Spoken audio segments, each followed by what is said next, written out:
মাশাআল্লাহ, কালারটা খুব সুন্দর আসছে।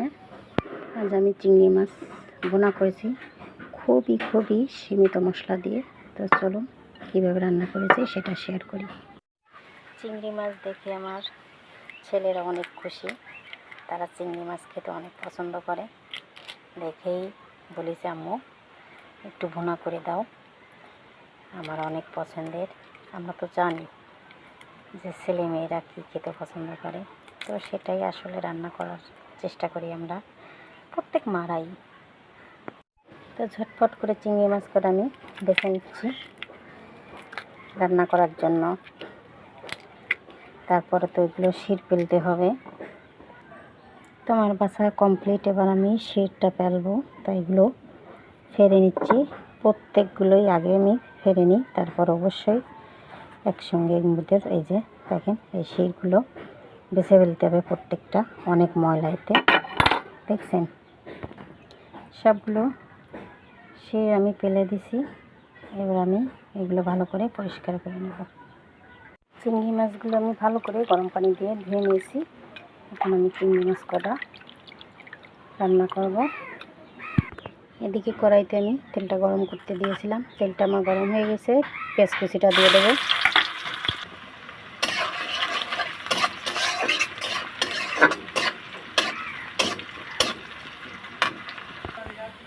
পেঁয়াজটা আমার বাদামি কালার হয়ে গেছে, দেখেন। এবার আমি মশলাটা দিয়ে দেবো। মশলা আমি একটু অল্প দিয়ে রান্না করছি, খুব কম মশলা দিচ্ছি। মশলাটা আমার ভুনা হয়ে গেছে। এতে একটু সীমিত পানি দেব, মশলা দেওয়া পানিটা।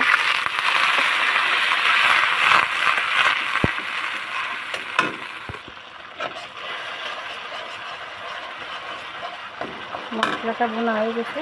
এবার আমি চিংড়ি মাছগুলো দিয়ে দেবো।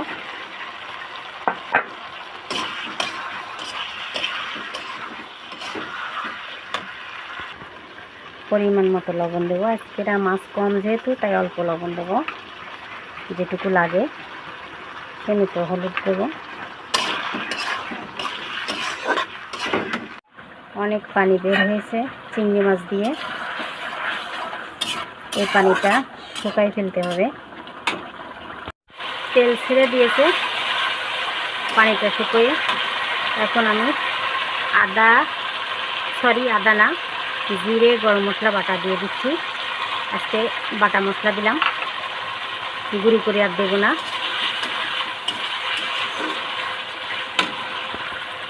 এবার আমি অল্প পানি দেব।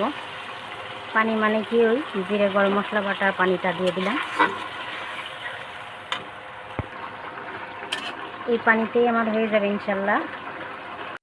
রান্নাটা হয়ে গেছে, এখন আমি নামাই নেব।